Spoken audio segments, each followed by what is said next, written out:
Señoras y señores, muy buenas tardes. Les habla Daniel Felipe Escobar. Soy el docente encargado de realizar el ciclo número 1 que abarca de sexto a noveno grado del módulo de Ciencias Sociales. Espero verlos muy pronto, conocerlos muy pronto. Sé que las condiciones no se dan, pero me entusiasma mucho saber que ustedes quieren aprender sobre ciencias sociales y que están dispuestos a verlo todo y a aprenderlo todo. Algo rápido sobre mí, bueno, soy licenciado en Ciencias Sociales de la Universidad La Gran Colombia. Actualmente me encuentro estudiando Gobierno y Relaciones Internacionales en la misma universidad y tengo un interés muy amplio sobre lo que es el tema de la política, la economía, la educación y la sociedad. Para comenzar, antes de entrar a nuestro tema de clase que es la prehistoria y la geografía física, en la cartilla hay un taller o una actividad que se llama Mi Proyecto de Vida, que la pueden encontrar en la página 197 a la página 199. La idea de esto es hacer una autorreflexión sobre ustedes mismos, sobre qué es lo que quiero, sobre qué es lo que soy, sobre qué es lo que espero, cuál es mi propósito de vida, mis sueños. Y espero que ustedes en su interior contesten esta cartilla para verse a sí mismos, verse qué quieren reflejar para ustedes, para la sociedad también, claramente. Nuestro primer tema a tratar en este espacio es la prehistoria, pero antes hay que tener unos conocimientos previos acerca de lo que fue la historia de la humanidad. Es decir, ¿cuántos años tiene la Tierra, por ejemplo? Se dice que tiene 4.543 millones de años, eso es muchísimo tiempo. Pero hace también cuánto existe el ser humano. De los científicos, bueno, sugieren que es hace más de 2,5 millones de años, casi la mitad de lo que tiene la Tierra. Eh, pero también surgen otras preguntas como ¿qué había antes del ser humano? Uno puede encontrarse con, por ejemplo, una era arcaica, que es una era en donde están emergiendo las tierras, los relieves, se están formando las placas tectónicas, los volcanes, entre otras cosas. La era protoorozoica, que es donde se forman las células y su proceso de evolución hacia lo que son las plantas marinas. Una era paleozoica, que ya es cuando se empiezan a formar los primeros peces, las células forman seres vivos ya que se pueden mover, que pueden tener una propia conciencia. Una era mesozoica, que es donde de los peces pasamos a una especie de reptiles o dinosaurios, que es donde está la era jurásica, la era cuaternaria. Y por último la era cenozoica, que es la era de los mamíferos, donde ya podemos encontrar a los simios, podemos encontrar a otro tipo de seres mucho más evolucionados y sofisticados. Entonces, para tener en cuenta, bueno, la división de la vida de la humanidad se divide en dos etapas, que es la prehistoria, que es la que vamos a tocar el día de hoy, y la historia formal, la común, la que conocemos nosotros como historia, la disciplina. Pero no como tal la disciplina, sino la historia que abarca ya la evolución del hombre a llegar a un punto que es el Homo sapiens, que es el punto en el que estamos nosotros, y ya empezar a formar sociedades. Entonces, la prehistoria se inicia con la aparición de los primeros homínidos, y esto hay que tenerlo muy en cuenta y presente a través de esta sesión, porque los homínidos es lo que va a empezar a evolucionar a través del tiempo y llegar hasta lo que somos hoy como Homo sapiens. O sea, los homínidos, se puede decir, para que se hagan una idea, son familias de grandes simios, como por ejemplo los chimpancés, los orangutanes o los gorilas. En ese sentido, la edad de piedra o prehistoria se divide en dos periodos. El primero es el paleolítico, que significa piedra antigua, que es el que vamos a ver el día de hoy, y el periodo neolítico, que significa piedra nueva. Pero centrémonos en nuestro tema principal, que es el paleolítico. El paleolítico tiene unas características distintas. Se dice que es el periodo más antiguo de la humanidad, es decir, o sea, cuando aparece una figura homínida, como les decía, bueno, el tema del chimpancé, el orangután, el simio, ahí empieza a aparecer este personaje y por eso se considera el periodo más antiguo de la humanidad, es decir, de nosotros. El tiempo que abarca se dice que es desde los 25.000 a.C. hasta los 10.000 a.C. Fue un periodo que sufrió de cambios climáticos continuos y aquí el ser humano se dedica a una economía depredadora. Esto es importante reconocerlo porque no produce alimentos como lo haría en la agricultura o con la ganadería, sino que se dedica a la caza y la recolección. Y en esto ocupa la mayoría de su tiempo. Y por último, acá los seres humanos son nómadas, es decir, se están moviendo cada vez de un lado a otro, buscando nuevas tierras, nuevos recursos, nuevas como zonas en donde poder cazar mejor. El paleolítico, bueno, como les decía, significa piedra antigua, es la edad más remota de la humanidad y está, o bueno, se concibe desde la aparición del ser humano, es decir, del primer homínido, hace 2,3 millones de años, hasta hace 10.000 años. El Paleolítico, como ustedes ven en la imagen, coincide con las glaciaciones, que son periodos en donde se congela la tierra y aparece mucho hielo en la tierra, hay capas de hielo, y entonces ya después empieza este hielo a derretirse y otra vez vuelve a hielo, o sea, son periodos interglaciares. Acá existían, bueno, extensiones de hielo que formaban estepas, y en estas estepas vivían animales como los mamuts, por ejemplo, los famosos mamuts, los rinocerontes o los bisontes. Eh, bueno, acá tres características también muy principales de lo que fue el hombre en el Paleolítico. Eran nómadas, es decir, se movían de un lado a otro buscando nuevos espacios, se dedicaban a la caza, pesca y recolección, y no conocían la agricultura ni la ganadería. El Paleolítico, los seres humanos vivían en cuevas al lado de los ríos o al aire libre. ¿Por qué vivían en cuevas al lado de los ríos? Porque bueno, necesitaban un suplemento hídrico y esta era el agua. Entonces ellos tenían que vivir cerca a fuentes hídricas para poder tomar ese agua y poder distribuirlo en sus comunidades y para poder claramente sobrevivir, ¿no? Y al aire libre porque pues buscaban espacios en donde pudieran cazar y que se vieran como grandes extensiones de tierra en la que ellos pudieran ver dónde estaban ubicados esos animales que cazaban y todo el tema. Conocían el fuego, bueno, pues fueron una sociedad que no, no se dejó dejar atrás, sino que conocían el juego y podían hacer o utilidad o hacer uso de él para varias cosas. Formaban pequeños grupos unidos por lazos de sangre. Aquí se empieza a formar la figura de los clanes y de la responsabilidad comunitaria. Y bueno, la vida era difícil, ¿no? O sea, si no sabían producir alimentos, tenían que conseguirlos, sea como sea, y eso significaba sobrevivir contra la naturaleza. Y por ende la vida o la esperanza de vida no superaba los 35 años, o sea, la gente no podía vivir más de 35 años, en algunos casos pues podía vivir más, pero era muy difícil pasar esa edad promedio. Fabricaron herramientas en piedra, madera, hueso. Ellos utilizaban los huesos de los animales para sacarles filo y colocarlos en una especie de palos como lanzas, o afilaban piedras o madera para poder cazar y todo el tema. También pues tallaban las piedras golpeándolas con otras para conseguir una especie de cuchillos en roca. Este paleolítico, bueno, se divide en tres etapas. Tenemos un paleolítico inferior que, bueno, tiene una economía basada en la recolección, caza y pesca. Aquí se organizaban en bandas para poder distribuirse en los territorios y ir a cazar, a recolectar. Tallaban piedras para hacer armas y herramientas. Y aparecen los homínidos en África. Aquí es la primera señal de lo que se conoce como los primeros humanos aparecen aquí en este continente de África, como el Homo habilis, el Homo ergaster y el Homo erectus. El paleolítico medio es definido por la existencia en Homo neanderthalis que aparece y se extiende en Europa. Este Homo neanderthalis tiene, o bueno, ocasiona el perfeccionamiento, perdón, de las técnicas como la lítica, que es lo de las piedras, formar formas formar, perdón, filos en las rocas, la caza y un uso más rudimentario del fuego. El neandertal habitó en cuevas también y vivió durante 70.000 años. Promovió una solidaridad social y aparece en este periodo cuando el Homo neanderthalensis se extingue, aparece el Homo sapiens sapiens en África de un proceso antecedido por la evolución. Entonces, por último tendríamos el Paleolítico superior, que aquí es donde se extingue, como les decía, el Homo neanderthalensis y toma fuerza el protagonismo del Homo sapiens sapiens. Este, por ejemplo, inventa el arco, surge también ideas de cómo domesticar animales como el perro o la vaca, y aquí es donde empiezan los primeros inicios de arte rupestre o mobilar, que son esos grabados en las cuevas que hacían con pinturas, con sangre, de imágenes de las prácticas que ellos hacían dentro de su comunidad. Y pues desarrollan técnicas de trabajo mucho más sofisticadas.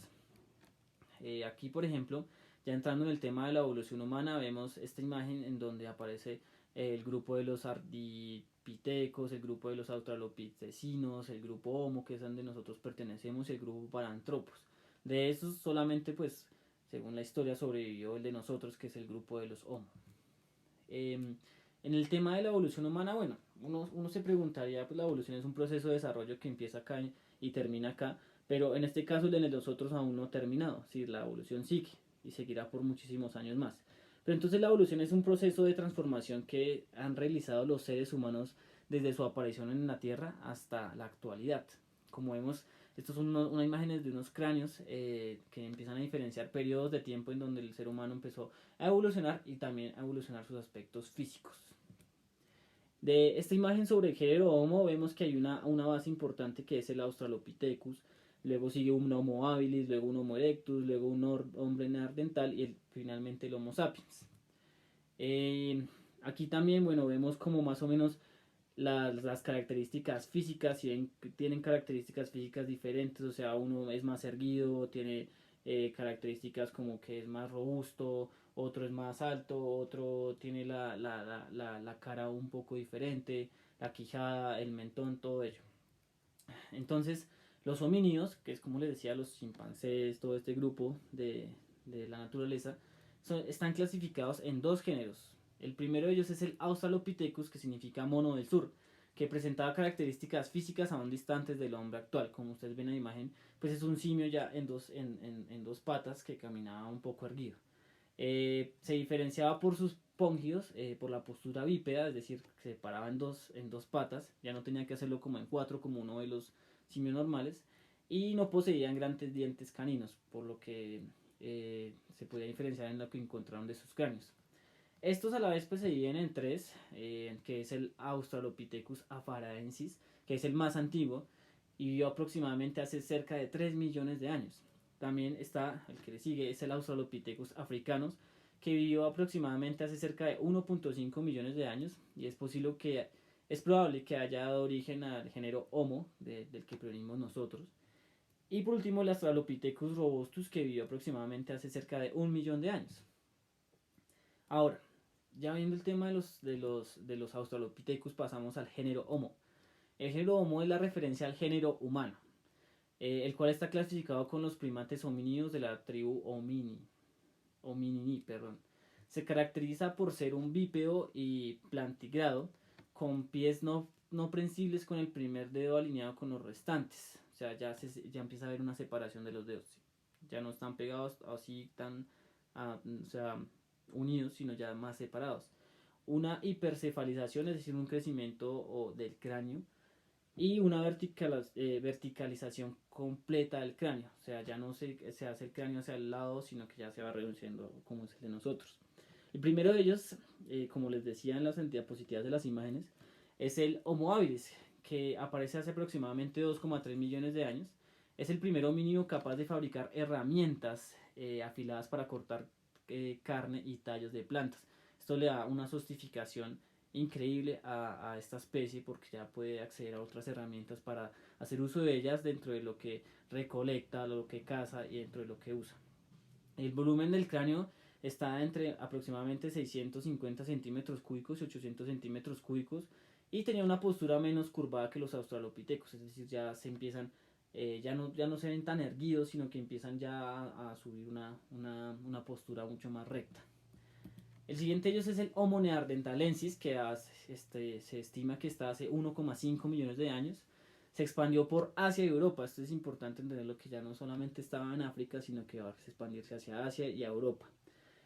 Tuvo una notable evolución en el uso de utensilios y herramientas de piedra como los cuchillos, los raspadores o las hachas. Tenía una postura mucho más recta, o sea, ya iba subiendo el tema de la postura de la columna. Y fueron los primeros homínidos en poder producir y usar el fuego. Eso es importante para este periodo de la historia de la humanidad. Tiene una estatura de 1,8 metros, tenía una frente más amplia, una mandíbula maciza, o sea, un poco más alargada. Su cabeza estaba articulada a la columna vertebral, lo que causaba que caminara menos erguido, es decir, ya la cabeza, pues al momento de subir la cabeza, pues caminaban menos erguidos. El siguiente es el Homo erectus, que apareció hace 150 mil millones de años, se expandió por Europa. Fue un homínido muy social, porque ya empezaba a hablar de unas relaciones en grupo, cazaba de hecho en grupo y se abrigaba en comunidad del frío. Ellos plantearon la construcción de un sistema de comunicación, unas prácticas y unos rituales relacionados con el significado de la vida. Esto porque enterraban a los muertos, hacían rituales, pensaban acerca del origen de ellos, de quiénes eran, o por lo menos eso lo representaban en su arte rupestre. La estatura era de 1,5 metros y su textura era muy robusta. Su capacidad craneal estaba estimada en 1500 centímetros cúbicos.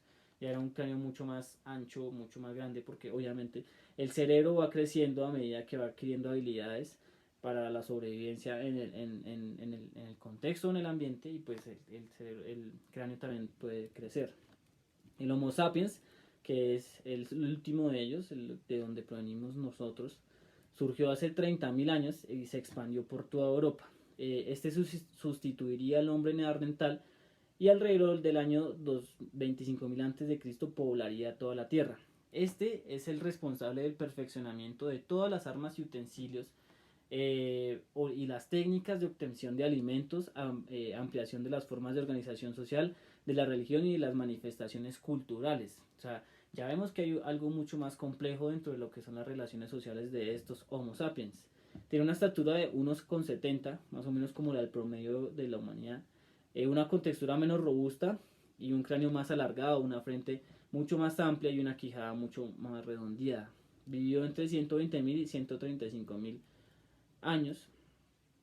Y bueno, ahora, algo para reflexionar finalmente sobre el tema de lo que fue la evolución de la humanidad, y es qué nos hace humanos.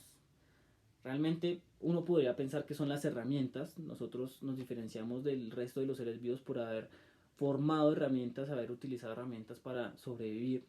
También el uso de un lenguaje. Nosotros sofisticamos el lenguaje y pudimos darle un uso para comunicarnos, para expresar ideas, para compartir conocimientos, también para compartir experiencias. La bipedación, claramente, caminar en dos patas, somos creo que la única especie que lo hace.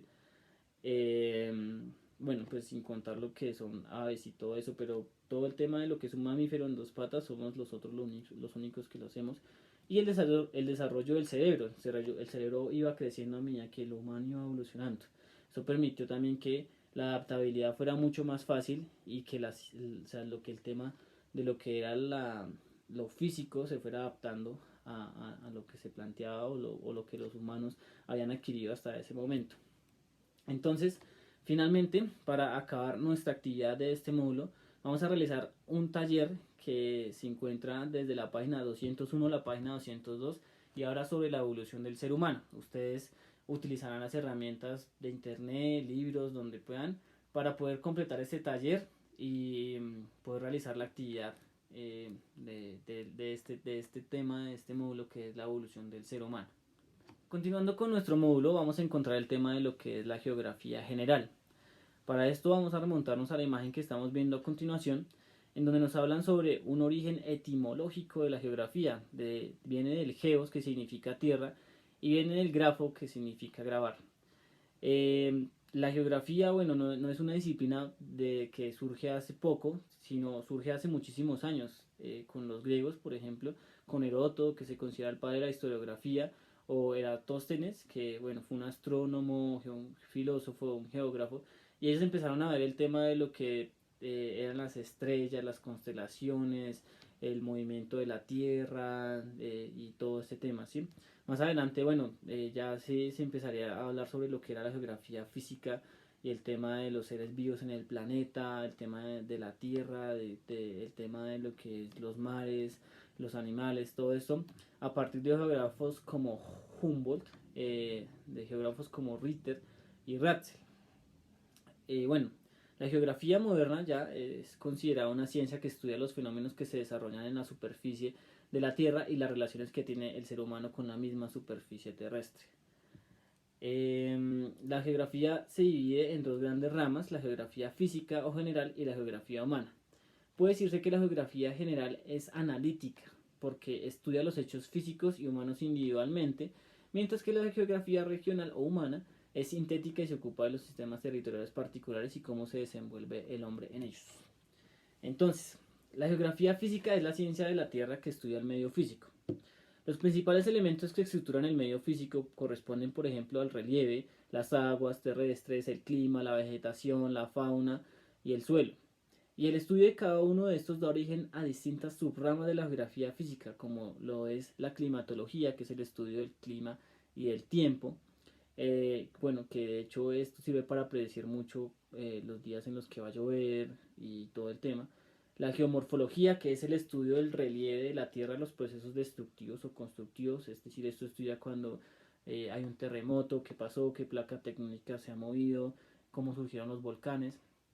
Y por último, la hidrología, que es el estudio de las aguas continentales, tanto fluviales, las que se encuentran dentro de lo que es la tierra, o sea, la agua dulce, y las marinas, que es los océanos y los mares. La geografía humana es una ciencia social que está centrada en el estudio de las sociedades y sus territorios. También estudia el ser humano y sus reacciones con su alrededor, tanto en el aspecto estático de la organización como en el dinámico en relación a los cambios que experimentan las sociedades. La geografía contiene varias subdisciplinas que a continuación vamos a profundizar. La geografía económica, que estudia las actividades económicas que se desarrollan en los distintos espacios, la localización de las actividades económicas y los problemas económicos. Esta, por ejemplo, se encarga de estudiar temas como rutas comerciales, de dónde se sacan los recursos y todo este tema. La geografía política, que bueno, estudia la geografía en los diversos espacios y la organización y las características de los estados y las relaciones internacionales del conflicto o la dominación. Esta geografía política se encarga, por ejemplo, del tema de la limitación de los países, de hasta dónde están las fronteras, el tema de la formación de estados, todo el tema de la limitación, bueno, y etcétera.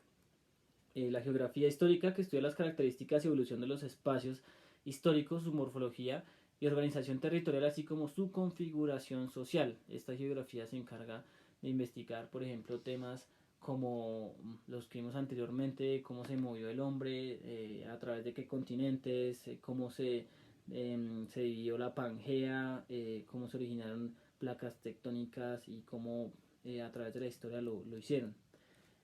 También está la geografía urbana, que es una que estudia las ciudades y las regiones urbanas, su morfología, sus características socioeconómicas y sus cambios y problemas. Esta geografía se encarga, por ejemplo, de estudiar ciudades como Bogotá y de poder decir como, listo, territorialmente Bogotá se divide en tantos barrios, tantas localidades, y en este espacio podría, por ejemplo, considerarse una zona de comercio o una zona bancaria como es el área de la 72 o una zona centro histórica como es la Candelaria, entre otras. Y la geografía rural, que estudia el mundo rural y los espacios rurales, es decir, las actividades económicas que se llevan a cabo en estas zonas y los tipos de asentamiento y problemas de estas áreas. Es una geografía que estudia el tema de cómo se desenvuelve el campesino en las áreas, cómo se desenvuelve la vida rural, el contraste también de lo que es la vida un poco más cercana a lo natural, donde hay fuentes hídricas, donde hay animales, donde hay naturaleza, donde hay todo esto que abunda en las áreas rurales. Una geografía de la población que estudia pues la población de los distintos espacios, su distribución, su dinamismo natural y los movimientos migratorios, así como los problemas demográficos. Esta geografía se encarga de estudiar el tema de lo que es la densidad poblacional, la tasa de mortalidad, la tasa de años de sobrevivencia, bueno, entre otros. Y la geografía del transporte, pues que se ocupa de los sistemas de transporte como parte de la organización de los espacios geográficos. Ahora, para entrar un poco en el tema de lo que es la geografía, hay que tener claro una categoría importante que es el universo. El universo es, o bueno, se define como la totalidad del espacio y del tiempo, de todas las formas de la materia, la energía, el impulso, las leyes y constantes físicas que las gobiernan. Entonces, pues se podría decir que es el espacio y el tiempo que abarca todo aquello que existe. Es decir, todos los tipos de materia, los planetas, la energía, la luz, las estrellas, los satélites, las galaxias y otros objetos celestes, incluso las leyes y constantes físicas. Y todo lo que está dentro del universo existe y es lo que abarca todo el universo. Entonces tenemos unas características que conforman los universos o unos elementos como las galaxias, que son un conjunto de estrellas, nubes de gas, planetas, polvo cósmico, materia oscura, energía unidas gravitatoriamente en una estructura más o menos definida. Tenemos, por ejemplo, la Vía Láctea, que es a donde nosotros pertenecemos, o la galaxia de Andrómeda. Las constelaciones es otro elemento del universo, que son grupos de estrellas que uniéndolas con líneas imaginarias forman figuras perfectamente identificables en el cielo nocturno. De aquí, por ejemplo, los griegos sacan el tema de lo que es los horóscopos, y la identificación de cada uno de los elementos del horóscopo con las estrellas. Por ejemplo, uno puede encontrar constelaciones en las constelaciones como la de Leo, el Escorpio, Acuario, Aries, Cáncer, entre otras. Las estrellas, bueno, una estrella es una gran esfera de polvo y gas en el universo que literalmente brilla con luz propia. Es un cuerpo celeste, un astro grandísimo e incandescente que aparece en el cielo como un punto luminoso y emite luz y calor. Uno las ve en el cielo que son cosas pequeñitas, pero en realidad son grandes masas de polvo y gas. Los satélites, bueno, pues un satélite es un objeto natural o artificial que orbita alrededor de otro más grande. El universo ocurre que, por ejemplo, asteroides o satélites como la Luna orbiten en planetas o estrellas. Y los cometas, bueno, un cometa es un trozo de hielo, de roca y gas que vuela a través del espacio, que cuando se acerca al Sol se calientan y podemos ver sus brillos y sus grandes colas. Estos cometas se asemejan un poco a lo que son las estrellas fugaces, porque tienen una colita que va brillando cuando van pasando y todo ese tema. El sistema solar, bueno, es un conjunto formado por el Sol y los cuerpos celestes que orbitan a su alrededor. Está constituido por el Sol y 8 grandes planetas, que son los que vamos a ver a continuación, que es Mercurio, Venus, Tierra, Marte, Júpiter, Saturno, Urano y Neptuno. Un planeta, bueno, es un cuerpo celeste que gira alrededor de una estrella. Sus características principales son, bueno, orbitar alrededor de una estrella claramente, poseer una masa suficiente para que la gravedad se compense con la presión y así poder flotar literalmente y formar una estructura esferoide. Los planetas siempre van a ser esferas. Aquí en esta imagen vamos a ver pues lo que es el sistema solar. Vamos a ver los planetas que giran alrededor del Sol, que son los que hemos mencionado anteriormente, y vamos a describirlos. Entonces, el primero de ellos es Mercurio, que es el más próximo al Sol y es el más pequeño. Forma parte de los denominados planetas rocosos y este planeta es el que gira más rápido alrededor del Sol, ya que es el más cercano. Es decir, entre más cerca estén los planetas al Sol, más van a girar en velocidad y más rápido van a hacer su movimiento. El planeta, bueno, Venus es el segundo planeta del sistema solar, es más parecido a la Tierra en cuanto al tamaño, y este tiene una característica curiosa, y es que gira al contrario de los demás planetas. Este planeta gira en el sentido de las manecillas del reloj, es decir, gira así. El tercero, bueno, es el planeta Tierra, donde nosotros vivimos. Este gira al mismo tiempo sobre su propio eje cada día. Es el único planeta conocido hasta el momento que tiene vida y posee oxígeno, temperaturas moderadas y bastante agua. Condiciones dadas para que un ser vivo pueda sobrevivir. Este planeta es también llamado el planeta azul, ya que está conformado por mucha agua y por el color que lo conforma. Marte, que es el cuarto planeta del sistema solar, es conocido como el planeta rojo por sus tonos muy rosados y romanos, que lo identifican como con la sangre y bueno, este es un nombre de hecho que le pusieron los griegos para hacer como una especie de adulación hacia el dios de la guerra. Marte es estéril y no puede tener vida, es un planeta bastante rocoso y seco. Júpiter es el planeta más grande del sistema solar, tiene más materia que los otros, es inmenso, y eh, su volumen es 1000 veces más que el de la Tierra, es decir, es un planeta bastante grande y es el planeta que ofrece un mayor brillo a lo largo del año dependiendo de su fase. El que le sigue es Saturno, es el segundo planeta más grande del sistema solar, el que ustedes ven en la imagen, y es el único con anillos visibles desde la Tierra, es decir, desde un telescopio se pueden ver los anillos de Saturno. Se ve claramente achatado por polos a causa de la rápida rotación.